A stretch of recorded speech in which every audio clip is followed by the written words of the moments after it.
Hey, what's up? It's Gareth. I'm coming at you today from the dojo, and I was just about to sit down and start doing some work at my desk. And I thought I'd quickly make a video just to talk about a lifestyle design hack that I think has been really influential in my life as a digital nomad over the last 5 years. I've been pretty much traveling since May of 2014, and I've traveled quite a bit. I've probably been to about 25 or 30 countries in that time. And it started off in the beginning, I was moving really, really quickly from one place to the next. But I soon started to realize that I actually, despite loving traveling, I don't love living out of a bag. And that I really enjoyed spending longer in a place and getting to know people and culture and food and location and all the things that you don't often get when you travel but live in a place only for a couple of days at a time or a week or two at a time. Anyway, as I start to put down some roots in Guatemala at Lake Atitlan, I was just getting to thinking about how travel has been so influential in helping me manifest the things in my life that I want. And there's a couple of things that stand out so clearly for me. And one of them is that when you don't have any structure in your life and you've got no plan, it's really important to, first of all, you can have a plan and then create some routines and some habits that you can use every single day that help you get closer towards achieving that plan. And that's a great place to start. But you eventually get to a stage where you need to start shifting things up and changing it on a daily basis. This idea of radical discontinuity is not letting your mind, much like your muscles that you continually train, you need to change that up as well. Your mind needs the same thing to be continually stimulated. And that's really one of the things that I think comes through by default, this radical discontinuity, when you're traveling, because you don't know what's going to come. You don't know what time the plane arrives. You don't know how many quetzales are worth $1. You don't know half the stuff that you need. And you're continually in this place where you need to adjust, retune, strategize, and it's really is like exercise for the mind. The other thing that I think really helps as a tool for lifestyle design when we talk about long-term travel, that's this idea of the strength of our stories and our programs and our patterns based on the city that we live in. I'm from Johannesburg and I grew up and spent most of my life there. And every time I return there, I find that I run very strong and similar patterns as a function of the fact that my stories in those locations, with those people in those places, in the suburb that I used to live, tend to switch back to a place. And it's an interesting thing just to consider if you're trying to maybe start a new business or look for a new relationship or change something big in your life. We can become really entrenched in the patterns and the strategies that we run in the cities that we live in because we've been there for so long, we've grown up there, we've been so influenced by the people and the culture that it's hard to make a leap outside of those things unless you change it up completely and travel to a new place, and you can then break those stories and you have the opportunity to fill your life with strategies and stories that now make sense to the very thing that you're working towards.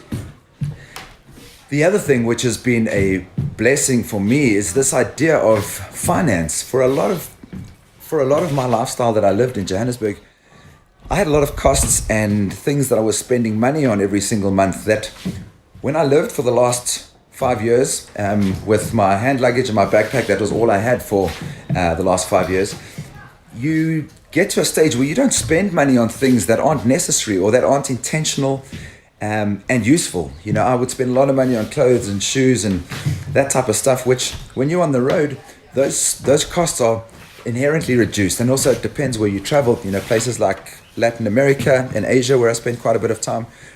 Things like rent and food, which are normally some of our biggest costs when we live in massive cities, wherever we happen to reside. Those things can be quite small if you're living in a beach bungalow in Thailand and eating street food.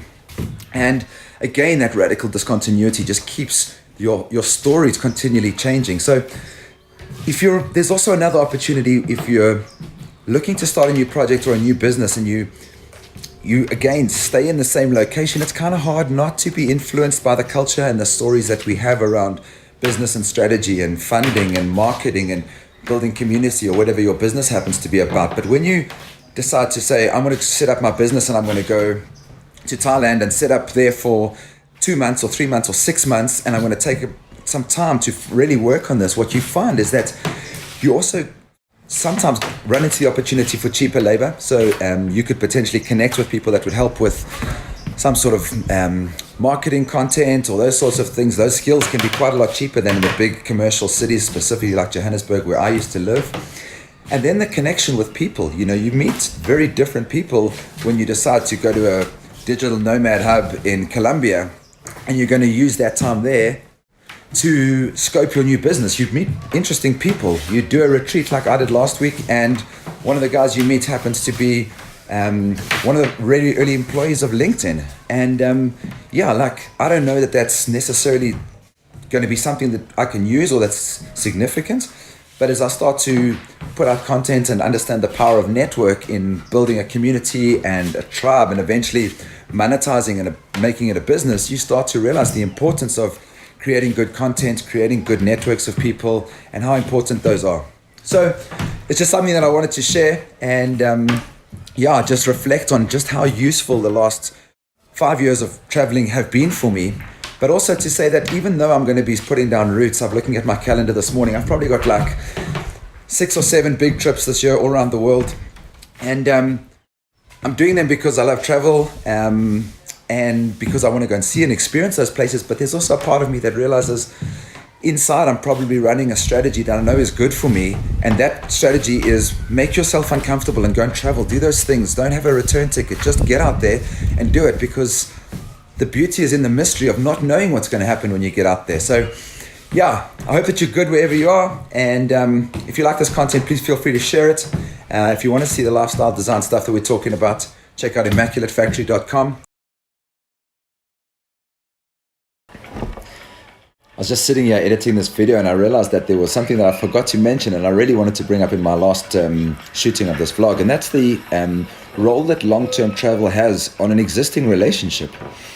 My parents have just gone through some big changes and are they in the process of adopting a similar lifestyle to me of long-term travel and radical discontinuity, moving around a lot and out on the road and exploring new things. And I really start to see in their connection, as well as other people's connections that go out on the road, that often when you live with somebody for a very long time in the same place without any change or whatever, you start to take one another for granted, and you often have very strong stories with one another that you often can't shake. And you can get to a place where a relationship can start to lose its fire, the sex can go to shit, and people just aren't sure how to solve those challenges sometimes. And sometimes going out on the road and having to shake things up and work together as a team and show up for one another, you really get to a place where sometimes those relationships can be hugely improved as a function of the fact that you go out on the road and travel and you need to problem solve together. So I